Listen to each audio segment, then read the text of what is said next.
Olá, está começando mais um Povo Economia aqui na sua TV O Povo. Neste mês de janeiro eu divido com você e os nossos convidados esse espaço, enquanto Neila Fontinelli está de férias. No programa de hoje eu converso sobre como funcionam as bandeiras tarifárias que chegam nas contas de energia e também sobre gestão de empresas e gerenciamento ao empreendedor.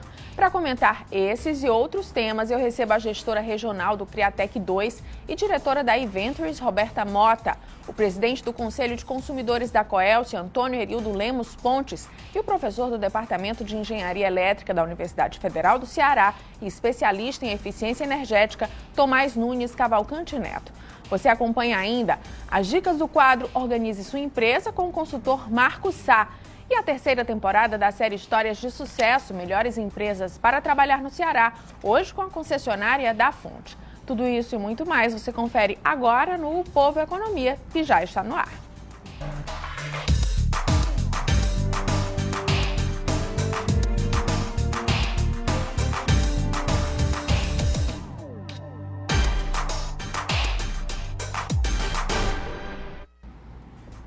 O Criatec é o maior fundo de investimentos de capital semente no Brasil, o maior programa de inovação e empreendedorismo, cujo objetivo é fomentar a geração de startups inovadoras e de base tecnológica no país. O Criatec 1 começou a operar em novembro de 2007 e em 2011 encerrou seu período de investimento com uma carteira de 36 empresas no país. A partir do sucesso do pioneiro Criatec 1, foi lançado o Criatec 2 e com eles abertos novos investimentos. É sobre esse assunto que eu converso agora com a gestora regional do Criatec 2 e diretora da eVentures, Roberta Mota. Seja muito bem-vinda. Muito obrigada, Cíntia. É um prazer. Roberta, só para a gente apresentar para o nosso telespectador que ainda não conhece o Criatec, vamos fazer um resgate de com que proposta foi criado o Criatec. O Fundo Criatec é um fundo de capital semente, iniciativa do BNDES e o Criatec 1, no caso, co-investimento do BNB. A proposta era desenvolver empresas com um alto potencial de crescimento, empresas inovadoras de base tecnológica e fazer com que elas multiplicassem valor num curto espaço.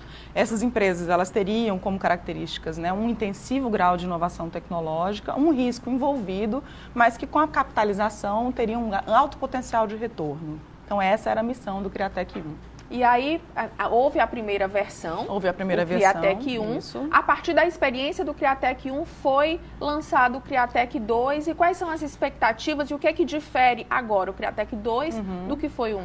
A filosofia é praticamente a mesma. Continuar investindo em empresas de base tecnológica. Agora, existe uma pequena diferença, o capital comprometido aumentou.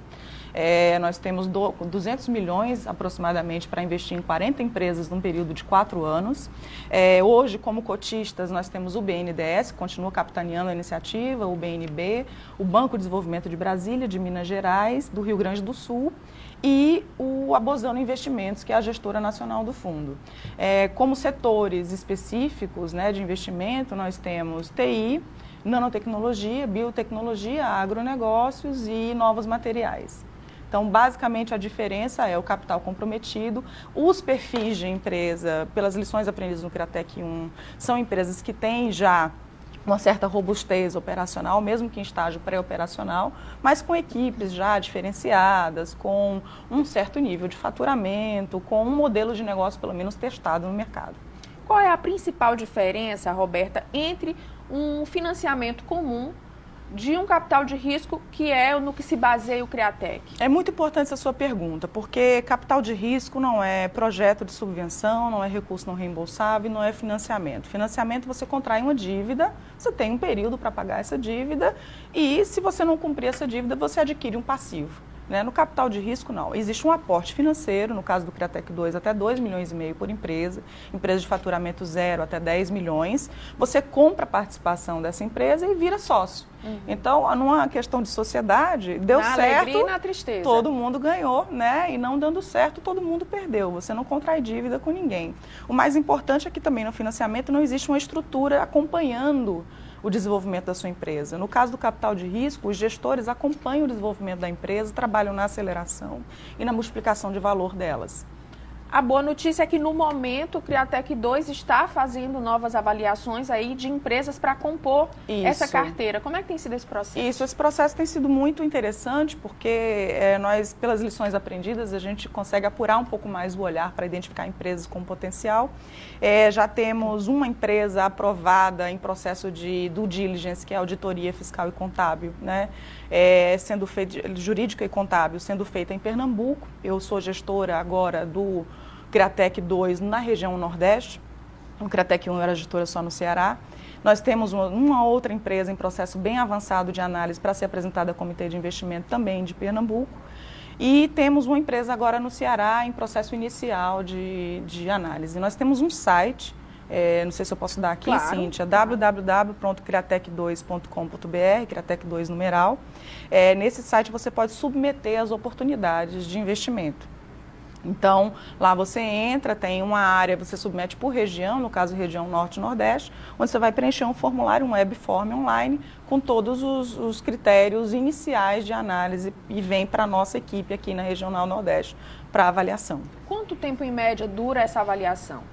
Olha, essa avaliação, ela dura em média, porque são várias etapas, né? Quando eu recebo a oportunidade, quando nós recebemos a oportunidade no filtro, nós partimos de alguns critérios básicos do nível de informação. Quando a gente identifica que o setor é um setor muito promissor, e que a empresa tem um potencial de aprofundamento, uma vez ela estando qualificada para avançar na análise, em torno de 4 meses a gente consegue prepará-la para apresentação em comitê de investimento.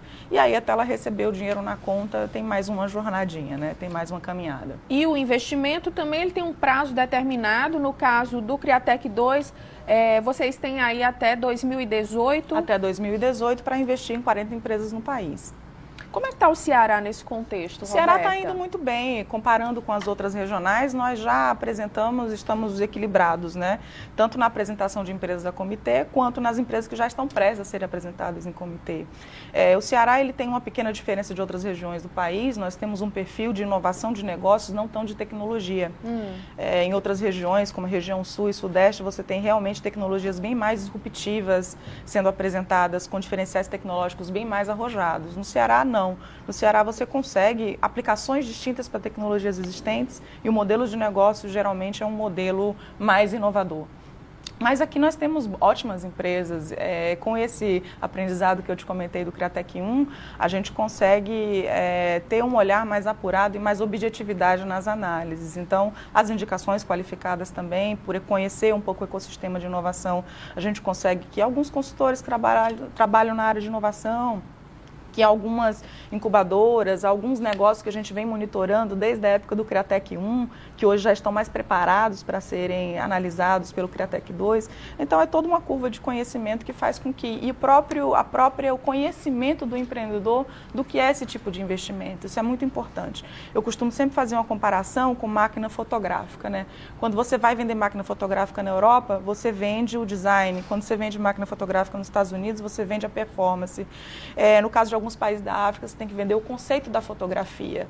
Então, era muito isso que acontecia no princípio, né? Eu tinha que vender o conceito do capital de risco, porque esse conhecimento não existia no ecossistema de inovação local, né? Há 5 anos atrás, era quase uma catequese, né? Você tinha que explicar todos os passos, explicar como era. De repente, o empreendedor tinha um novo sócio, um dinheiro significativo na conta, né? E ele ficava assustado como é que isso ia se dar, né? O que é que isso significava em termos de controle da empresa dele. Obviamente que um sócio que entra na empresa vai ter todos os mecanismos de acompanhamento e de gestão que qualquer outro sócio teria, principalmente nós que temos que nos reportar aos cotistas, né? Roberta, para a gente encerrar, vamos só frisar aí realmente os critérios de avaliação para que as empresas tenham acesso a esse capital. Perfeito. Primeiro passo é um problema claro de mercado que essa empresa, esse negócio, essa proposta solucione. Esse problema claro de mercado a ser resolvido, ele tem que gerar margens significativas e relevantes, tem que ter um potencial de crescimento muito agressivo ano a ano, a equipe tem que ser bastante diferenciada, você tem que ter uma rede de relacionamento enquanto empresa empreendedor também diferenciada. A equipe hoje, se eu pudesse elencar como um dos principais riscos ao investimento, realmente é a equipe, é o empreendedor, o perfil do empreendedor. É ele que faz a paixão, o sangue no olho, é ele que faz com que o dinheiro, aplicado da maneira certa e com o nosso acompanhamento, essa empresa se multiplique. E também a gente tem que sinalizar desde o princípio quem são os potenciais compradores da nossa participação, porque o retorno do investimento ele se dá com a nossa saída, que é a venda da participação que foi comprada inicialmente. A nossa meta, se eu aplico 2,5 milhões numa empresa no início, é retornar de 6 a 12 vezes esse valor num período de 5 anos, que é o prazo que nós temos para a nossa saída em cada uma das empresas investidas. Da experiência que vocês tiveram do Criatec 1, você falou, somos sócios, então se tá bom para os dois, tá ruim para os dois. Vocês conseguem ter uma ideia de em quantos das empresas dessa carteira a sociedade foi bem sucedida? Quantificadamente não, mas eu posso te dizer que sociedade bem sucedida é aquela que gera resultado, né? Então, numa carteira de 36 investimentos, nós temos um crescimento médio de 50% de toda a carteira. Isso é muito arrojado para um país como o Brasil, certamente. Né, com empresas de um porte tão pequeno, com tantos desafios ainda de adoção tecnológica, de amadurecimento profissional. E um maior resultado também, além do crescimento das empresas em termos de números, é o desinvestimento. Então, de 36 investimentos, nós tivemos 8 saídas. A primeira foi no Ceará. Né? Em 1 ano e meio de investimento, a gente teve para um projeto de longo prazo como é o Fundo Criatec, é um sucesso, com um retorno também muito relevante e significativo para os cotistas. Então, o sucesso realmente do Criatec 1 foi confirmado. Pois eu desejo mais sucesso muito obrigada. Para o Criatec 2. Muitíssimo obrigada pela sua participação aqui, Muito Roberta. obrigada, tudo de bom. A gente vai agora para um rápido intervalo. Volta já, não saia daí não.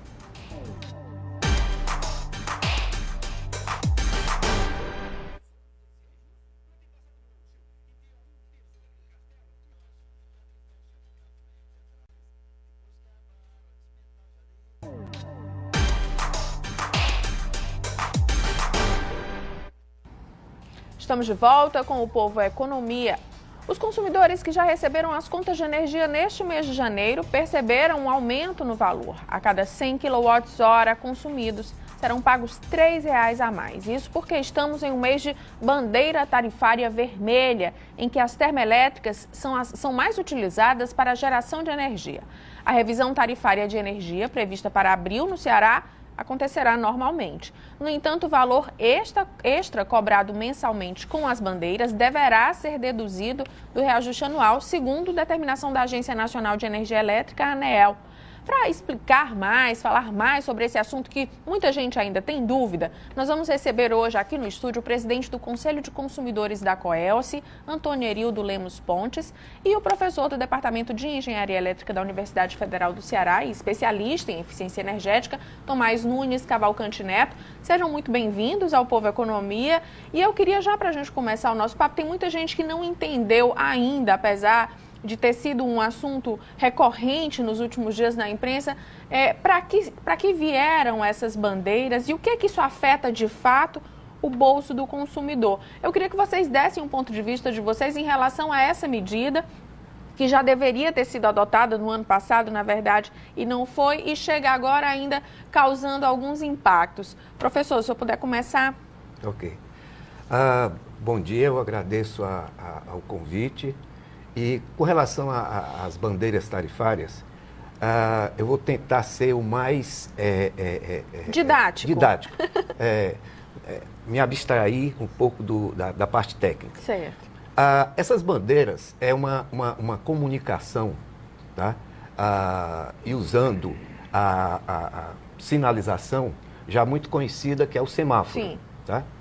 Então, quando da bandeira verde, o sistema elétrico sinaliza para o consumidor, passa a informação para o consumidor de que as reservas hídricas do Brasil estão com um nível aceitável. Portanto, não vai ter a necessidade de operar as térmicas, que são uma forma de gerar energia bem mais cara do que a hídrica. Ou seja, o país está com energia disponível para abastecer todo mundo somente com as hidrelétricas. Isso. Ou seja, os reservatórios das hidrelétricas, eles estão com um nível de armazenamento confortável. Então, a sinalização é de que o verde nos passa essa ideia. Portanto, não será cobrado nenhum acréscimo na fatura de energia. Certo. No caso da tarifa amarela, essa reserva de água nas hidrelétricas não é tão confortável. E como no país nós temos uma quadra de recomposição das hidrelétricas de 5 meses, que nós chamamos de período úmido, que vai de novembro até abril, e de 7 meses em que não chove nas cabeceiras, a gente vai ter que, no sistema, quando não está tão confortável, poupar água para que se vença os 7 meses do período seco. E aí, eventualmente, as térmicas podem vir a trabalhar para poupar água. Certo. Essa é a situação amarela. É uma situação de alerta. De alerta. Ok. Como é despachado, eventualmente, as térmicas, e as térmicas, o custo é maior do que as hídricas, então o consumidor vai ter que pagar o uso das termoelétricas. Nesse caso, a cada 100 kW se pagará R$ 1,50. Agora, na situação de bandeira vermelha, como é o caso agora do mês de janeiro... Já começamos no vermelho, no né? vermelho. Sinaliza para o consumidor que as reservas hídricas estão num nível crítico. E, portanto, as térmicas vão ser acionadas não para fazer poupança de água, mas para assumir uma coparticipação junto com as hídricas para gerar energia mesmo. Então, o uso dela é mais intenso. E aí, o consumidor vai pagar mais. Agora, não mais R$ 1,50, e sim R$ 3,00 a cada 100 kWh consumidos no mês. Só para a gente ter uma ideia, antes que o Herildo fale, uma casa de 4 pessoas, ela consome em média quanto? Vamos falar de consumidor médio residencial. Certo. Tá? No Brasil, a residência média, o consumidor médio residencial, está em torno de 150 kWh no mês. Só para a gente fazer um exercício matemático da customização do sistema de bandeira tarifária. Então, nesse caso aí, ele vai ter um acréscimo de R$ 3,00 mais R$ 1,50, R$ 4,50. Tá? Normalmente, 150 kWh mês dá uma conta de R$ 75 reais, eu colocando a 50 centavos o quilowatt-hora. Estou fazendo um valor médio. Então, R$ 75 reais, você vai pagar R$ 4,50, ele tem um percentual expressivo. Sim, certamente. Herildo, sua opinião sobre esse quadro que se impôs, eu não vou nem dizer que se pôs, que se impôs aí. O que você achou? Você acha que era um mal necessário? O adiamento da colocação dessas bandeiras de 2014 para 2015 agravou ainda mais a situação? O que você acha? Aí eu concordo perfeitamente com o professor Tomás no que diz respeito à questão da decisão que foi tomada, né, de apenas experimentalmente se usar o modelo das bandeiras em 2013, em 2014, perdão, e em 2015 é que aplicar efetivamente.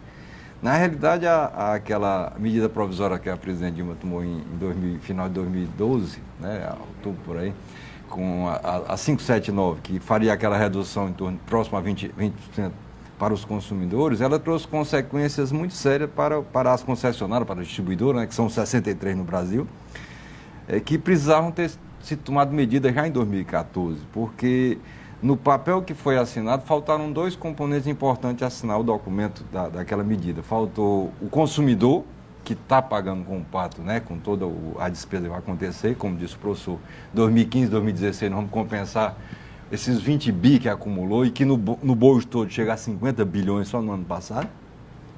E o outro que não assinou o papel foi São José. Aí São José não assinou e, resultado, entramos o ano de 2013 com a capacidade hídrica, né, os reservatórios baixos, e não houve a chuva que deveria para haver a reposição. Fomos ao limite, chegamos a uma situação muito parecida com 2001, que naquela época, 2001, realmente se aplicou um racionamento e o resultado foi diferente, em efeito do custo da tarifa, porque no momento que você começa a praticar a economia, ela traz exatamente o que você pode guardar um pouco mais a água, você não fica obrigado a entrar com tantas térmicas funcionando a uma tarifa que pode chegar, em algumas térmicas velhas que tem aí, 8, 10 vezes mais cara a energia normal das hidrelétricas. Então nós temos aí um sucatão de térmicas gerando 24 horas sem manutenção. E poluindo. E poluindo muito o ambiente, muito bem lembrado por você, Cíntia, que traz consequências danosas. E aí o cidadão comum, o consumidor que nós representamos, esse está ausente do processo e está pagando o pato sem assinar nada, né? Acontece coisa no Brasil assim, extremamente difícil de entender em outros países. Nós estamos com o CCE, é a Câmara de Comercialização de Energia Elétrica, que não tem absolutamente nenhum ativo, né? E no ano passado pegou empréstimo de mais de 20 bilhões, com a promessa de que isso será repassado pelo aumento dos consumidores nesses próximos 2 anos. Então, se a tarifa tivesse sido aplicada, essa bandeira, no caso a vermelha ou a amarela, de acordo com a situação, no ano passado seguramente teria sido praticamente o ano todo com bandeira vermelha, teria se criado saldo para cobrir o problema. As concessionárias vivem um problema muito sério, problema financeiro. A engenharia financeira que está sendo feita para manter o sistema funcionando tem sido dificultosa e a necessidade de se tomar medidas mais efetivas para que isso não aconteça.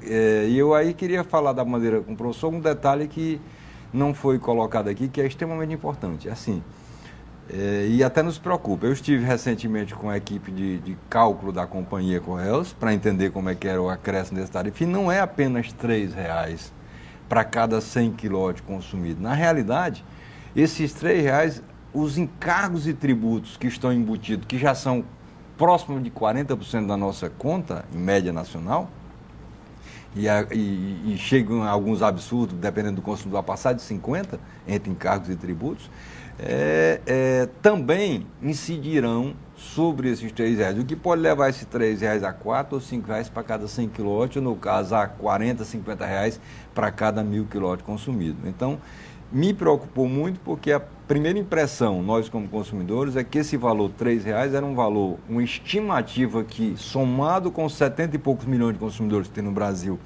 e dava mais ou menos um montante estimado, por que não foi R$3,50, por que não foi R$2,80? Esse 3, no meu entendimento, o pessoal da engenharia financeira calculou um valor que cobre. E quando ele se tira mais do consumidor, que já está penalizado, e aqui eu falo pelo consumidor, que é quem eu represento, presidindo o conselho, que já está penalizado com mais esse aumento, com o reajuste que está vindo agora em abril, e com a sinalização de ontem da ANEEL de ter ainda um reajuste extraordinário, vamos ter 3 aumentos em 2015 que vai levar contas a aumentarem 30%, 40%.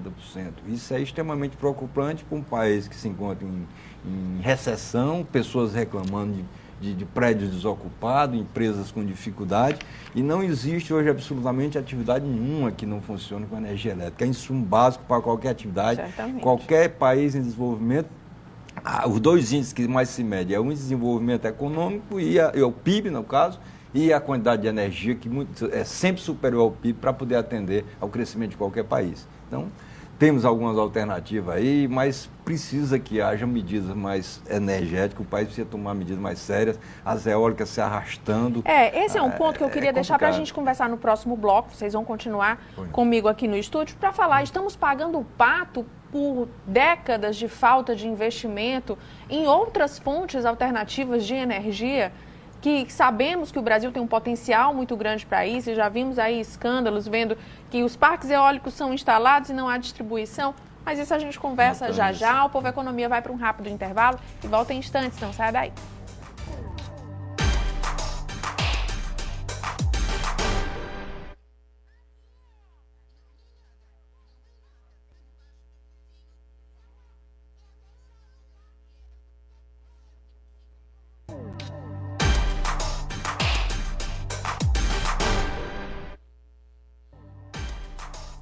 Agenda O Povo Economia.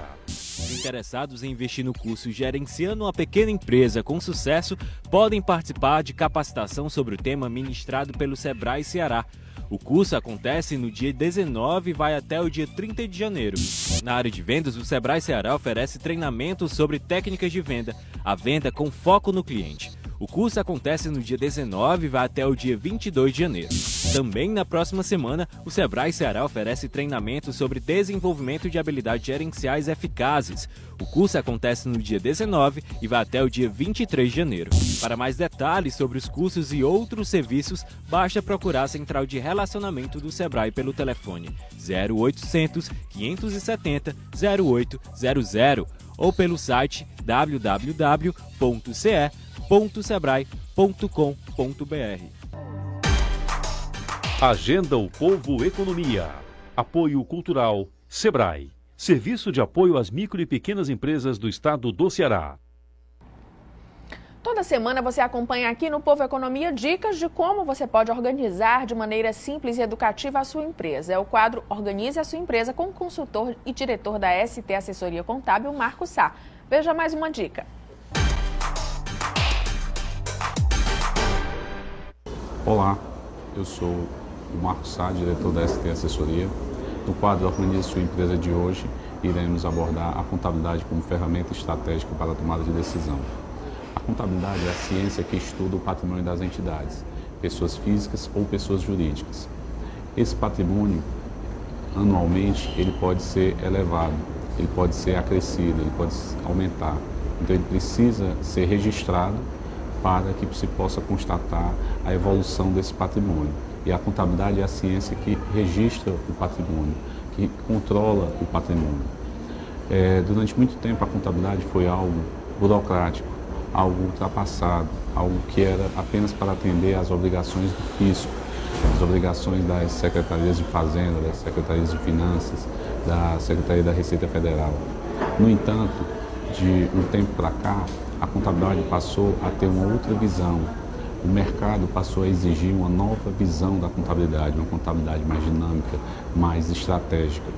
Com isso, as empresas têm necessidade de apresentar balanços, não só faturamentos, mas também balanços, demonstrações de resultado das suas atividades para o mercado, sejam fornecedores, sejam bancos, sejam instituições de crédito de uma forma em geral.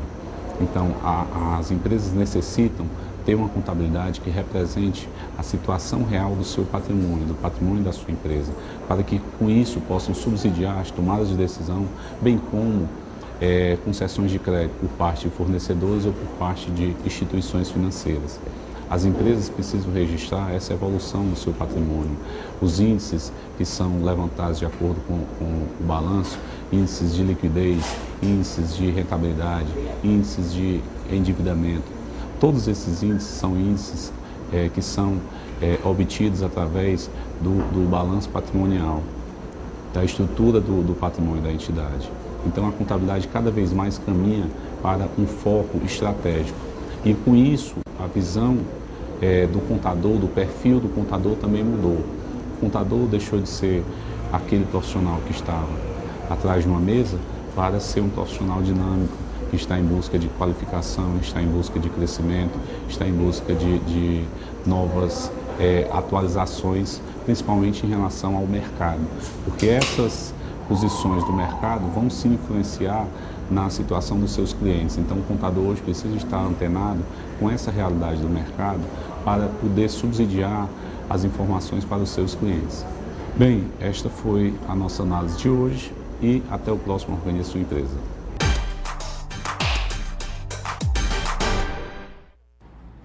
Lembrando que você pode participar do quadro Organize Sua Empresa enviando sua dúvida ou sugestão para o e-mail jornalismo@tvopovo.com.br ou pelo WhatsApp no número 81714363. Participe!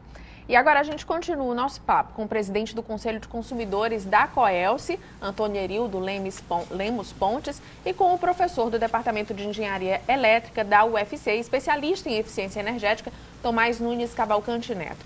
Bom, gente, no final do bloco anterior, nós deixamos aí no ar a questão dos investimentos do país em outras fontes energéticas limpas também, que sabemos que o país tem potencial para isso, mas que muito pouco avançou, nos deixando nessa dependência aí das hidrelétricas. O que vocês diriam a respeito disso? Estou enganada em pensar que paramos no tempo, de certa forma, aí nessa questão dos investimentos? Bom, a parte de investimentos no setor de geração de energia eólica, o país avançou bastante. O custo de produção, inclusive, vem caindo e hoje é tão competitivo quanto a hidroeletricidade. A questão... Agora, para onde está indo essa energia, professor?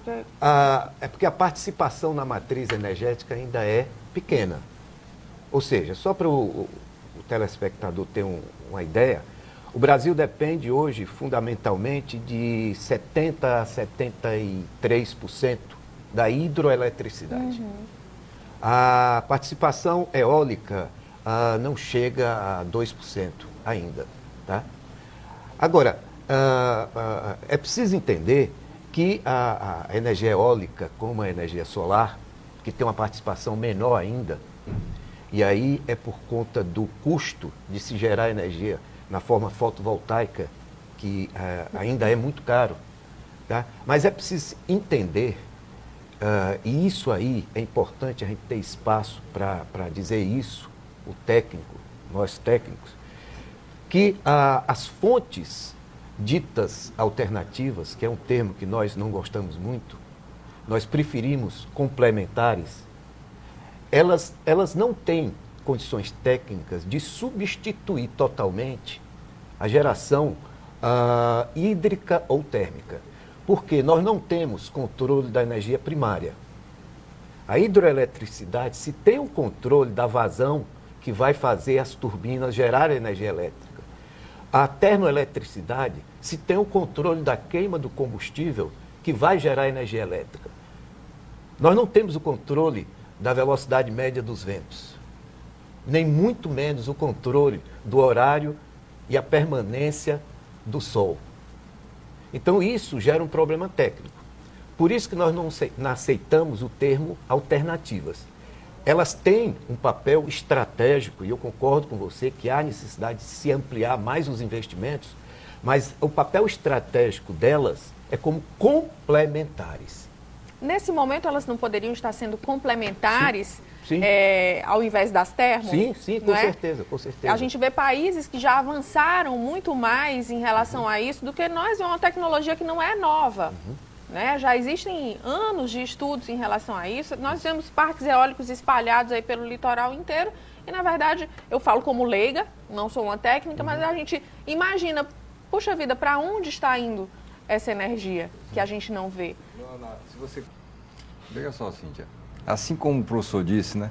A questão da geração do Brasil, a base da nossa matriz energética, 70% da nossa energia vem praticamente das hidráulicas, né, professor? As energias geradas pelas nossas hidrelétricas que estão localizadas aí em regiões e hoje com grande dificuldade de expansão. Mas se você pega o exemplo da Alemanha, no caso da energia alternativa, ou complementar, como bem colocou o professor, no final dos anos aí, 2009, 2010, por aí assim, teve 3 anos que a Alemanha conseguiu colocar em cima das casas, né, sistema de mini geração nas casas, colocou um Itaipu. Algo próximo a 9.000 megawatts-hora foi gerado na Alemanha a partir de energia solar. E compare a Alemanha com o Brasil na questão da energia solar, o pior local do Brasil, que está ali perto ali de Santa Catarina, por lá, é muito melhor, gera muito mais energia do que o melhor local da Alemanha. Então lá seguramente houve incentivo por parte do governo, houve incentivo de financiamento, o que aqui no Brasil, que o programa, a parte de papel, a parte burocrática, a parte de resoluções está muito bem, andou bem. Agora o custo hoje, o payback ainda está 6, 7 anos para um cidadão comum pagar essa energia e esse investimento, muitas vezes, para você pegar um financiamento bancário, ainda não está tão disponível. Mas é algo a avançar bem, precisa Falando avançar. Em cidadão comum, quero aproveitar, professor, que é especialista em eficiência energética.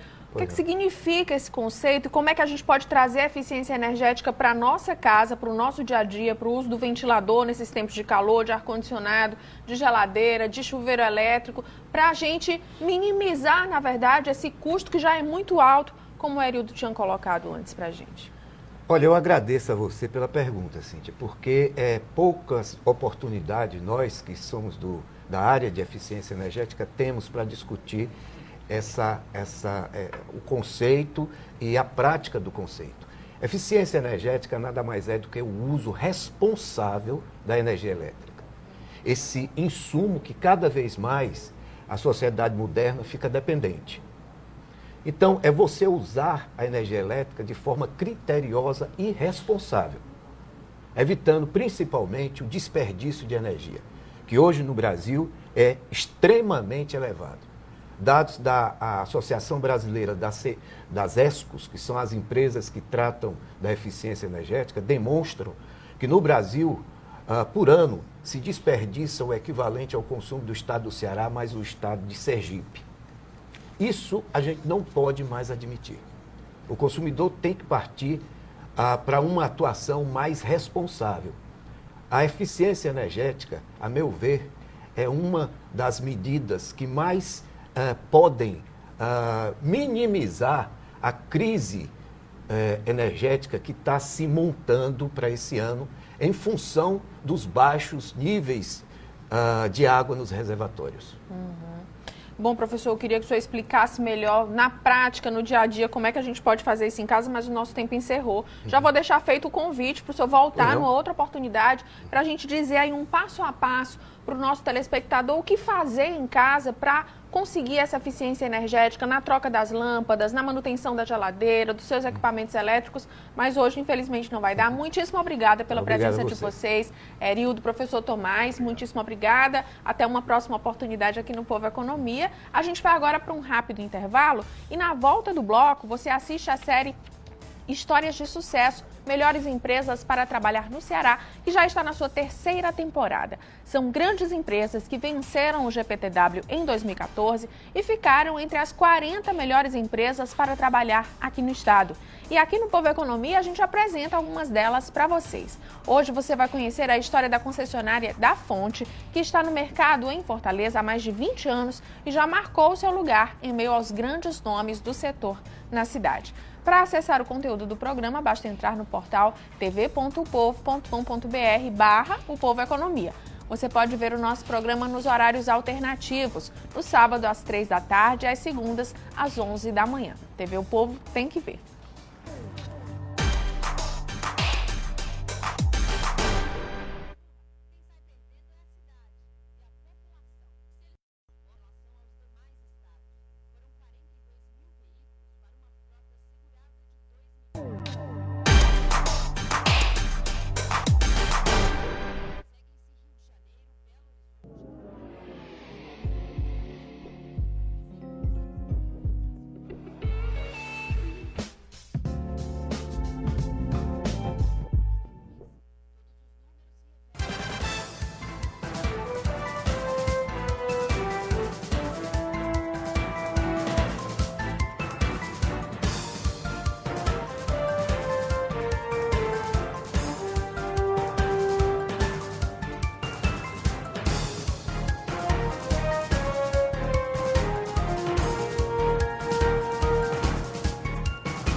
Buscar a excelência na qualidade dos serviços prestados, valorizando o capital humano. É assim que a concessionária da Fonte constrói a sua história, marcada pelo crescimento e dedicação constantes. Bem, há 20 anos atrás, o Eduardo da Fonte, ele se separou da família dele, que tinha uma concessionária Chevrolet em Recife, na capital, e veio abrir uma concessionária aqui em Fortaleza. Então ele veio do estado do Ceará e quando foi meados de outubro de 95, ele construiu e fundou a da Fonte Veículos. E aí começou a história, começou com essa unidade aqui, que hoje é a matriz. Depois a gente conseguiu fazer a Oliveira Paiva, que é a segunda loja de Fortaleza. Aí compramos Caruaru e Gravatá. Então hoje nós temos 4 lojas e vem mais 2 por aí. Eu trabalhei em outra concessionária, certo? Através desse outro contato, dessa outra empresa. O Eduardo me conheceu e me chamou para trabalhar aqui na da Fonte Veículos. Nisso se passaram 15 anos.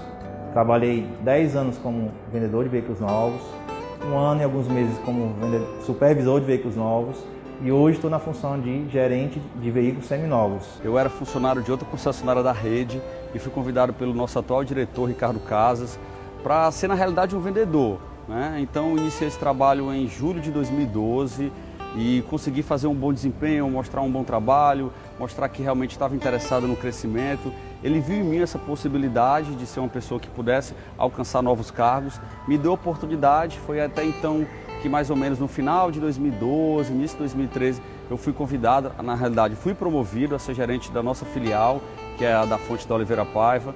Lá foi o momento onde eu tive o maior aprendizado.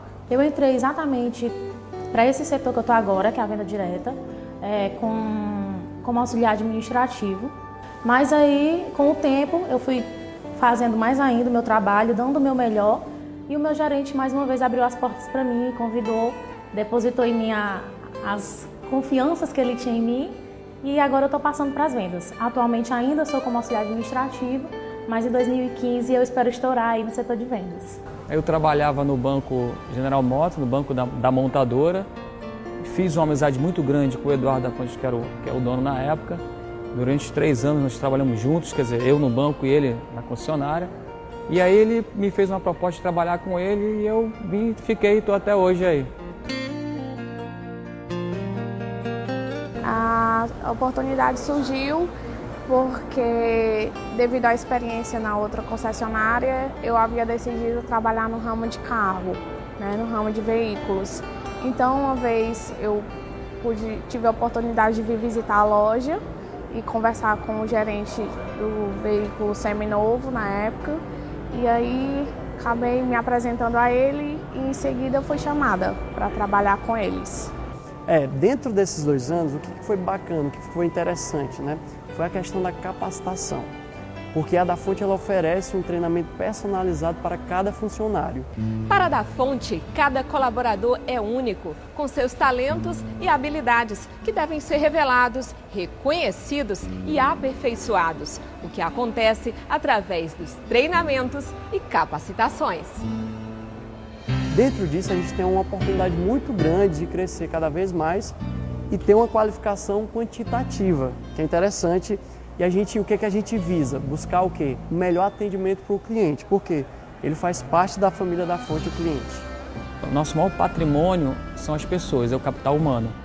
Então não adianta você ter uma loja bonita, não adianta você ter um monte de produto, não adianta você ter mesa, cadeira, computador, se você não tem as pessoas certas e se você não investe nessas pessoas para que a coisa aconteça. Então, o nosso diferencial são as pessoas. Um exemplo simples que acontece aqui na empresa. Um funcionário está efetuando um novo serviço, que haja necessidade de facilidade com a internet, o Excel. Então, a gente investe, a gente paga esse custo para o funcionário. Um funcionário que tem uma nova possibilidade de entrar em outro departamento ou em outra função. Então, o que é necessário para que essa pessoa seja capacitada, a gente investe. Não necessariamente dentro da empresa, em outras empresas que capacitam também. Além disso, existem as capacitações feitas via internet. Hoje, o vendedor ele pode conhecer todo o produto na sua própria casa.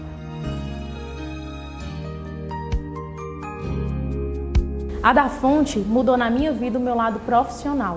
Me ensinou a ser um profissional capaz, descobrir as minhas potencialidades e resgatar dentro de mim aquilo que nem eu mesma acreditava. Então, tem uns investimentos que a gente disponibiliza, existe cursos que a gente faz dentro da concessionária, existe palestras que a gente também, palestras motivacionais, que são feitas em outros locais, em faculdades, que traz a motivação não só para a área de vendas, porque a gente pensa que o concessionário vive só de venda, mas cerca de 20% dos funcionários de uma concessionária é venda, ou até menos. Existe uma boa parte administrativa que cuida dos veículos, que cuida dos processos, que cuida das documentações. A gente tenta ver alguma maneira de encaixar todo tipo de situação que a gente pode proporcionar ao funcionário para o bem-estar dele. Desde plano médico, plano odontológico, acordos em farmácias, universidade, cursos fora da empresa. Então, tudo que a gente pode investir para esse funcionário ter um bem-estar dentro e fora da empresa, a gente dá. Dentro desses 5 anos, eu já tenho crescido bastante, tenho aprendido bastante, tenho adquirido experiência. E a Da Fonte, ela tem um leque de opções. Ela te dá opções de crescimento, ela te incentiva a isso. Então, meu desejo é crescer, sim, e tornar a empresa também cada vez maior. Aqui na empresa, realmente, eu sou um exemplo de certo? Que recebi uma promoção e, consequentemente, já vários funcionários já tenham recebido também essas promoções. Um vendedor já passou para gerente e outros cargos, recepcionistas, foi vendedor de seguro. Então, consequentemente, todas as pessoas que vêm para cá, começam com um cargo, eles têm a oportunidade de crescer realmente na empresa. O que eu aprendi aqui foi tudo do zero. Notas fiscais, boletos, pagamento, atendimento ao cliente, no nosso setor é muito específico, porque são clientes com alto poder aquisitivo, com um padrão um pouco mais elevado, não que os demais não sejam, mas o que nós trabalhamos especificamente são clientes com CNPJ, frotista, taxistas deficientes, que já são clientes que precisam de uma atenção mais delicada. Então eu aprendi a lidar com todo esse público, a desenvolver esse trabalho em todos esses segmentos. Resumindo da seguinte forma, 15 anos de trabalho e eu me sinto um eterno novato, certo? Todo dia, quando amanhece, toda segunda-feira, quando acaba o final de semana, vem aquela alegria, aquela satisfação, poxa, eu vou trabalhar, eu vou para a empresa que eu gosto, que eu me sinto bem e que sempre me dá a oportunidade de aprender novas coisas, novas oportunidades de conquistar, de ajudar a minha família, assim como ajudar a família de muitas pessoas que fazem parte desse grupo. Os funcionários vêm trabalhar aqui com vontade, eles acordam, poxa, hoje eu vou para a da fonte, hoje eu vou vender meu carro, hoje eu vou faturar meu carro, então eles têm essa energia de trabalhar. Porque o tratamento realmente já é diferenciado. Você vindo trabalhar com alegria, você transporta também a alegria ao cliente. Essa é a primeira empresa a qual eu cheguei assim e me senti totalmente acolhida. Eu acredito que para todo mundo que entra da portaria para cá sente esse ambiente. Por quê? Porque os colaboradores eles transmitem nos olhos esse olhar de compromisso, de atendimento diferenciado, de qualidade. Aqui é uma empresa que você tem você cria esse vínculo, você gosta de trabalhar aqui e você quer trabalhar aqui por muito mais tempo. Porque você cresce, você progride, você desenvolve em todos os sentidos da sua vida. É muito bom trabalhar aqui na Da Fonte. A Da Fonte tem crescido e os colaboradores têm crescido junto com ela. Ela investe, busca o crescimento em si e também dos seus funcionários. O bom da Fonte é isso, que os clientes daqui ficam satisfeitos e nós, colaboradores, ficamos satisfeitos. Aqui você não sai sem ser bem atendido. Isso aí totalmente foi a semente que o Sr. Eduardo da Fonte plantou. Tanta dedicação e cuidado com o colaborador tem resultado na qualidade dos serviços prestados aqui, o que já rendeu a certificação padrão A concedida pela General Motors por 10 anos consecutivos, além do reconhecimento de que esta empresa é uma das melhores para se trabalhar no Ceará. E essas premiações nada mais do que é a prova desse trabalho que vem sendo feito. Uma das maiores realizações, alegrias que eu tenho é fazer parte desse grupo.